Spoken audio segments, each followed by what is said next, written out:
1. About 7 years ago, my family moved from my childhood home in North Georgia and into a newer place nearby. I was really upset to go because I loved the house and it had so many great memories. But of course there was nothing I could do because my parents decided it wasn't large enough for our family anymore. Although I loved the place, it has always given me an indescribable feeling of uncomfortableness because of the events of my childhood and teenage years. I understand that false childhood memories are explainable, so they do not follow the guidelines. But this is different. One instance that stands out to me, of my entire time in the home, happened when I was around 10 years old in December. I believe it was 2011. My grandma, cousin, aunt, and I were decorating the house around Christmas time, and we had some Scotch tape out that we used to hang tinsel and things. We were having a Christmas party. I specifically remember taking a piece of tape, hanging a strip of tinsel above a hallway frame, and turning around to see the tape lying on the back of the couch in the living room. Same place where it had been before I turned around. Anytime I think of the house now, the first and usually only image that comes to my mind is seeing that tape sitting on the back of the couch, which just unsettles me for some reason. Anyways, at the time, we continued decorating and we always placed the tape in the same spot right on top of the couch. As I remember, it rolled around lunchtime, so we took a short break to eat and left everything in its place, including the tape. When we came back, the tape was missing from the couch, and no one had even gone through the living room. My grandma, cousin, aunt, and I were the only people in the house, and we had no pets. I asked everyone, and no one had touched it, and I have no reason to believe they lied about something so harmless. For some reason, this just greatly upset 10-year-old me, and I went crazy turning the house upside down, looking for the damn tape that somehow just disappeared. Every time I questioned my family or complained, they seemed very unbothered, or at least uninterested, which irked the hell out of me and made me even more upset. I never found the tape, and we already finished hanging the stuff, so we didn't need it to continue the rest of the decorations. This had happened before in the house in a different way and continued to happen after the tape had went missing. One time it was a pair of scissors I had been using on an arts and crafts project. Another it was my piano book I had been using since I was around 5. And once it was a heart necklace with a music note in it that my grandmother gave me.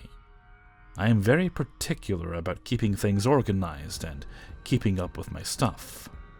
I get that everyone loses stuff and just happens to forget that they misplaced it. But the fact that the image of the tape is the sole memory remaining of my childhood home leads me to believe that it wasn't just a misplacement. I seriously have a hard time procuring any other picture of the house from my mind, or even a memory of the house. We lived there for 10 years. I will always believe a glitch of some kind occurred regularly during my childhood. 2. I work in a deli of a rather busy Publix, a grocery store for those who have never heard of it before. And when I open, I usually start my shift at about 6 in the morning. Opening my deli normally requires 3 people. One to make the grab-and-go salads in the back, almost always me, one to pre-cut the sub-kits for the substation, and one to fill the platter orders, make the grab-and-go sandwiches. In addition to the 3 deli associates, there's also 2 produce associates, 4 bakery, 6 grocery, 3 meat, and a handful of vendors and department managers.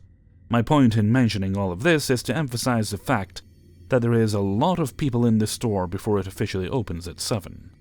This morning, I was making salads in the back section of the deli, which I've done almost every shift for the past year, and I was humming along to the music playing, despite the fact that the music in the store is disproportionately loud where I stand.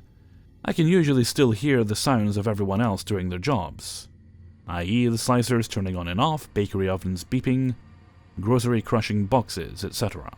However, there is one song, Duran Duran's Ordinary World, that is even more disproportionately loud, to where it actually does block out the sounds of the store. So the song came on, and I listened and sang along while I was working as the song was coming to a close. I realized I needed to ask one of my co-workers in front a question. I turned and walked the short distance to the front of the deli where my coworker, Carol, usually is. And when I got there, she was nowhere in sight. In fact, there was no one in sight. At this point, I began to realize that the song had not only ended, but stopped completely, and the whole store was silent. Dead silent. So quiet, in fact, I actually thought I had somehow lost my hearing in the time it took me to walk up there. I whistled and snapped my fingers just to be sure I wasn't deaf or something, and sure enough, I could still hear. There was just no other sounds in the store. At this point, I was a little freaked out because in over a year of working pretty much the same shift, over and over, I have never experienced anything like this. The music had never stopped. There was always someone in sight and always sounds of other departments doing their jobs. So, slightly freaked out, I started walking around the store to find someone because I was low-key terrified and needed the company of someone else. I made my rounds listening to the sound of my own footsteps and breathing, checking every aisle, office, and bathroom.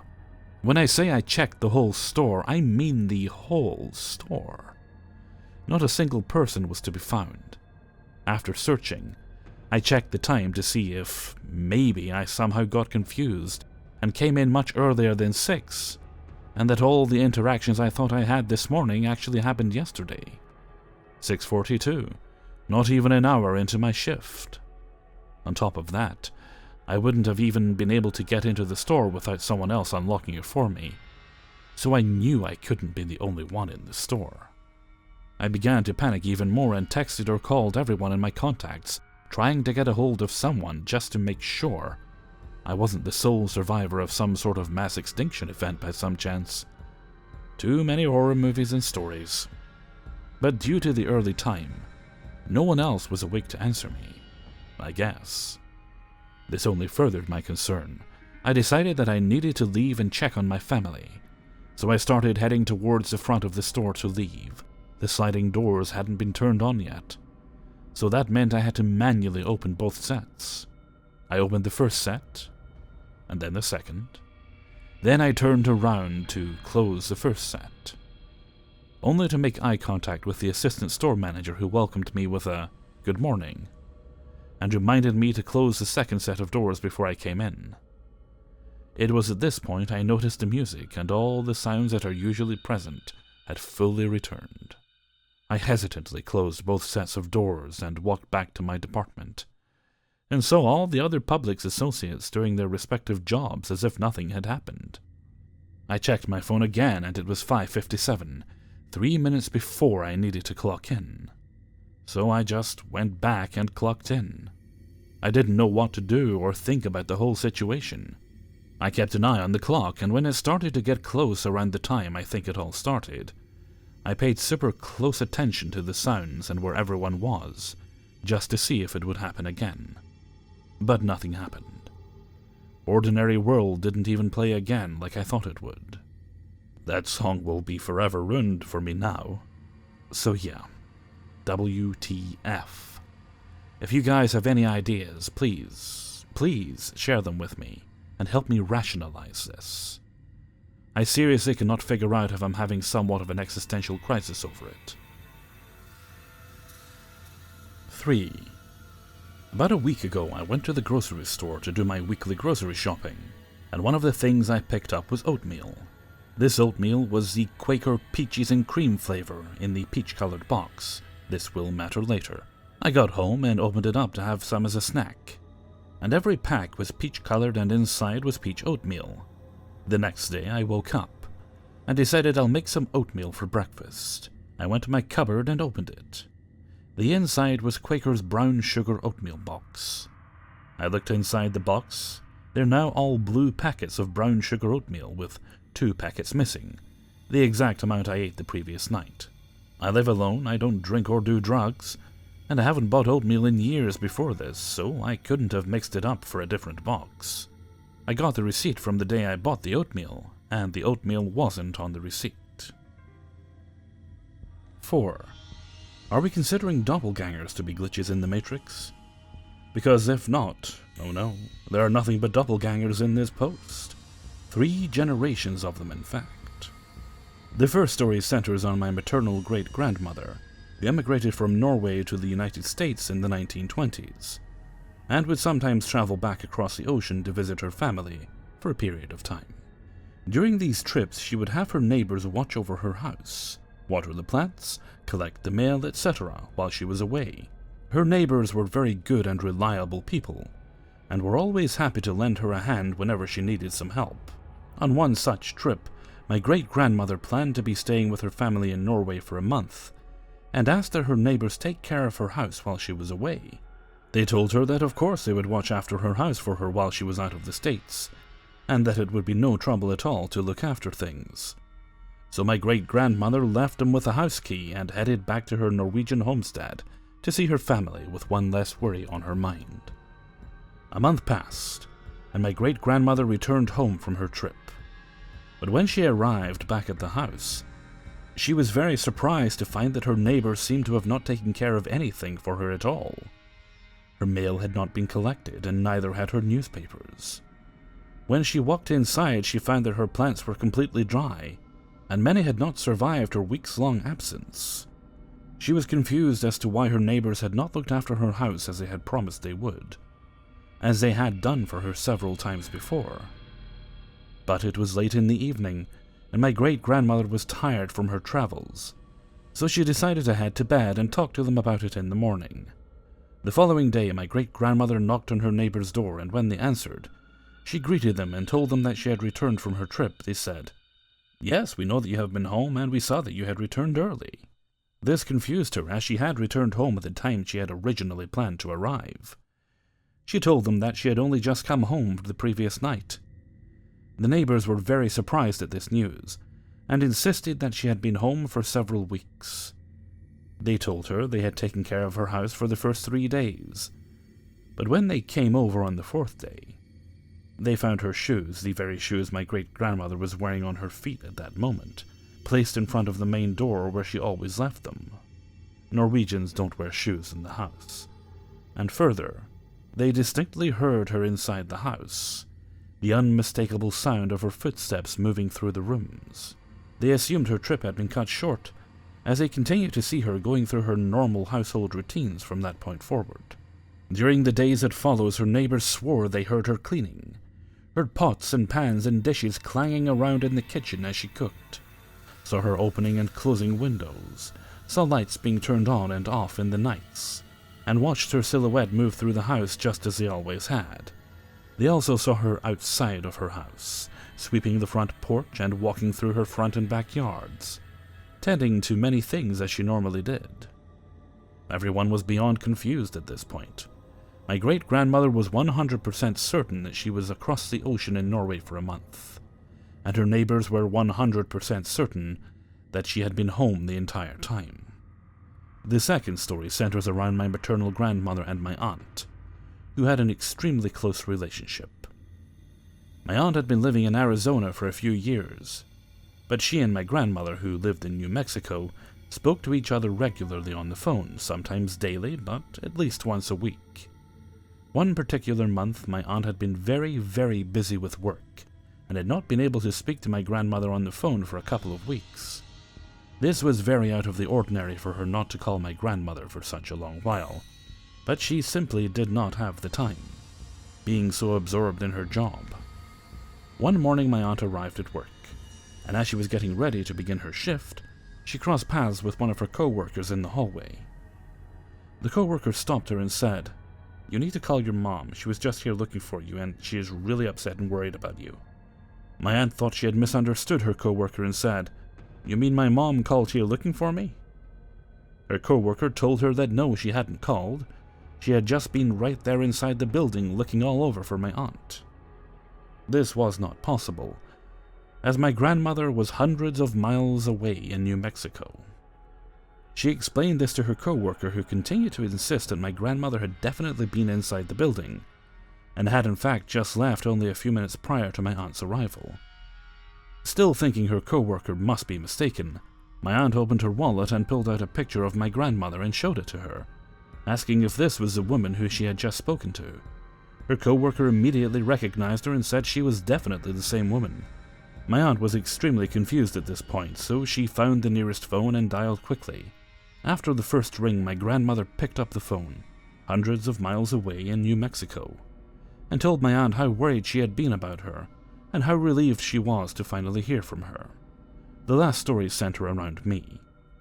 I was out shopping for some new clothes one afternoon, and was sifting through some shirts on racks inside a thrift store, when a woman came up behind me and said excitedly, "I thought that was you. Hi, how have you been?"